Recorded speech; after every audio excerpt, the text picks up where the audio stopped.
በዚህ ታላቅ ጉባኤ ላይ ስብሰባ ላይ በእንዲህ አይነት ታላቅ ልማት ላይ የኢትዮጵያ ቤተክርስቲያን ልታደርገው ከምትገባው አንዱ ዋናውን ነገር በዚህ ስራ እኔም እንድሳተፍና እንዳይ የጋበዙኝን ከልብ አመሰግናለሁ። እግዚአብሔር ይስጥልኝ እላለሁኝ። እኔ በእኔ በኩል ምንድነው ሀሳቤ? በአጠቃላይ የትምህርት ፋይዳው ምንድነው የሚል ሁልጊዜ በውስጤ አለ። የኛ ብቻ አይደለም፣ የዓለም የትምህርት ፋይዳ እኔ በጣም ችግር ውስጥ የገባ ይመስለኛል። እንግዲህ መምህር ብዙ ልታርመኝ ትችላለህ። የኛ በኋላ ምናልባት አስብበታለሁ። ዓለም ዛሬ ትምህርት ነው ብላ እየተከተለችው ያለው የዘመናዊ ትምህርት ማንን ነው እያወጣ ያለው? ምንድን ነው እየፈለፈለ ያለው የሚለው እኔ ከኛ ከቤተክርስቲያናችን ትምህርት ጋር ስናነጻጽረው በጣም ያሳዝነናል። ሐኪም ያወጣል። ስንት ዓመት ተምሮ አንድ ሐኪም ይሆናል። ሐኪም ከሆነ በኋላ ግን ህዝብ የሚረዳ ሐኪም ሳይሆን እንዴት አድርጌ ህዝቡን ልበዝብዝ የሚል ሐኪም ነው የሚወጣው። ኢንጂነር ይወጣል። እንዴት አድርጌ ኢትዮጵያዊ ቢሆን እንዴት አድርጌ የሀገሪቷን ሀብት ልመዝብር ይላል እንጂ በሀገሪቷ ውስጥ ያሉ ታላላቅ ህንፃዎችን እንዴት አድርጌ ህይወት ልስጣቸው አይልም። ለዚህም ነው በየትኛውም ሀገር ስትሄዱ አዲስ አበባም ጨምሮ አንድ የላሊበላን የመሰለ ህንፃ አታገኙም። ከፈረንጅ ሀገር የተቀዳ ህንፃ ነው። ያ ደግሞ ቀላል ስለሆነ በቀላል ገንዘብ የሚገኝበት ስለሆነ ነው። ስለዚህ የትምህርት ፋይዳው ከህዝቡ፣ ከህብረተሰቡ፣ ከመንግስት፣ ከሌላም ገንዘብ ሰብስበን ህይወታችንን እንምራ የሚል ወጣት የሚያፈራ እንጂ የሀገሪቷን ባህል የሚጠብቅ የሀገሪቷን ወደፊት የሚያራምድ አይደለም። የኛም እንደዚሁ ነው የሆነው። አስኳላ የሚባል ትምህርት ኢትዮጵያ ውስጥ ከገባ በኋላ ያፈራው የኔም ቢጤ ምሁር ነው። ምሁር ከሆነ ምንድነው የዚያ ምሁር ተግባሩ ቢባል ተግባሩ ዛሬ ያለችዋን ኢትዮጵያን ዛሬ የምናካሂዳትን ኢትዮጵያን ወደ ነጭ፣ ወደ ፈረንጅ፣ ወደ አውሮፓ የሚወስድ መንገድ መቀየስ ነው። አንድ የአድዋን ጦርነት ኢትዮጵያዊ ጀግና በራሱ ባህል፣ በራሱ የውጊያ ስልት፣ በራሱ ጄኔራሎች ተዋግቶ ድል ያደረገ በኋላ ግን አስኳላ ሲገባ ማይጨው ላይ ተሸነፈ። የሚገርም እኮ ነገር ነው። ያ ጀግንነት ከኢትዮጵያ የትምህርት ስርዓት ጋራ ከኢትዮጵያ ባህል ጋራ አገር በቀል እውቀት ጋራ ስለቀረ ማይጨው ድል ልናደርግ አልቻልንም። ለምን? አስኳላ ገብቷል መሀላችን። በየትም ቦታ ላይ ይሄ ነው አሁን ያለው።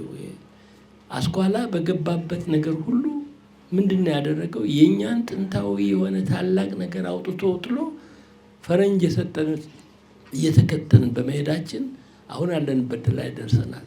እኔ ሁልጊዜ እናገራለሁ፣ ይቺ ሀገር እስካሁን ድረስ የቆየችው 80% የኢትዮጵያ ሕዝብ ገበሬ ስለሆነ ነው። እኛ ብንሆን ግን አጥፍተናት ነበር ነው የምለው።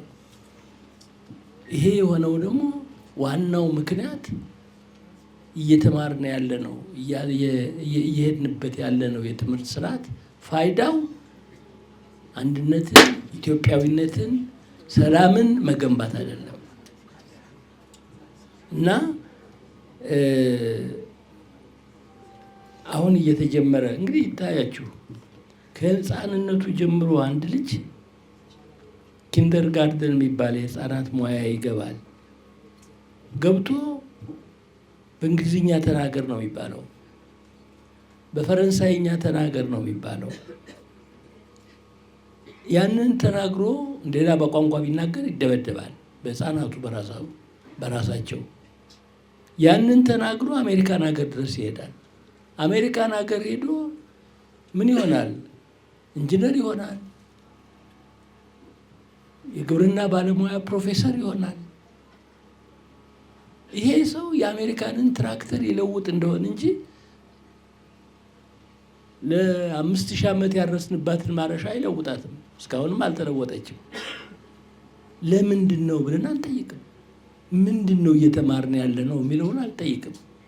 እና የትምህርት ፋይዳው ከኛ ከጥንታዊቷ ኢትዮጵያ ቤተክርስቲያን ጋራ የተቀብሮ የቀረ ይመስለኛል። እና ይህንን ለማውጣት የሚደረገው ጥረት ኢትዮጵያን ማዳን ነው ብዬ ነው የማስበው። እና በእኔ በትንሹ አስተሳሰቤ ይሄ ትልቅ ለውጥ ሊመጣ የሚችለው ይቺ ቤተክርስቲያን እንደተባለው የራሷን ኮሌጅ፣ የራሷን ዩኒቨርሲቲ፣ የራሷን የትምህርት ተቋም ይዛ በባህላዊው በአገር በቀሉ እውቀት ላይ ዘመናዊነትን ካልገነባች መውጫ የለንም።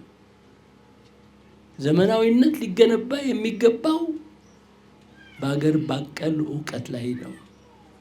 አስኳላም ሊያድግ የሚችለው የነበረ በአገር በቀል እውቀት ላይ ነበር። ያኔ አምጥተው በባዶ ሲሚንቶ ላይ የጥንታዊውን ቤተክርስቲያን ጥንታዊውን ትምህርት ወደ ጎን ገፍተው በባዶ ሲሚንቶ ላይ አስኳላን አበቀል ነው። ይሄው በቀለ 100 ዓመት ዩኒቨርሳል በተባለ ዩኒቨርሲቲ ውስጥ ስበሳችን ተማሪ በተማሪ የሚጋደልበት ህብረተሰብ ውስጥ ደረስን። አስኳላ ምንድን ነው ለኢትዮጵያ የፈየደው? እንዳልኳችሁ ነው። የተሰራ መኪና እናገኛለን፣ ቡና እንልካለን፣ ኔስካፌን አምጥተን እንገዛለን። አንድ በሀገራችን የሚመረት ነገር እንዳይኖር አድርጎ ነው ፈረንጃ አዋቅሮ እየበዘበዘን ያለው። ይህን እኛም ብቻ አይደል አፍሪካንም ጭምር። አፍሪካውያኖች ተሻሉ ከኛ። አፍሪካውያን ከኮሎኒያሊዝም ሲወጡ ወደ ባህላቸው እየመጡ ናቸው። አሁን ስብሰባ ላይ እንኳን አይታችኋቸው ከሆነ የራሳቸውን ካባ የራሳቸውን ልብስ ለብሰው እናያቸዋለን። የእኛ መሪዎች በከራባት ነው የምታዩቸው።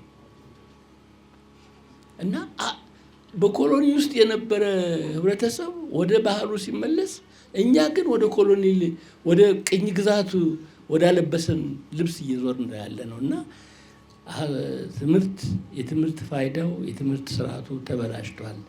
የሚመልሰው ደግሞ ይሄ አሁን የጀመርነው አይነት ስርዓት ስለሆነ እግዚአብሔር ያበርታችሁ ነው የምንለው። እኛ እንግዲህ የተቃጠልን ካርታዎች ነን፣ ምንመለስ አይመስለንም። እና እባካችሁን ልጆቻችንን አድኑልን እያልኩ ነው። አመሰግናለሁ።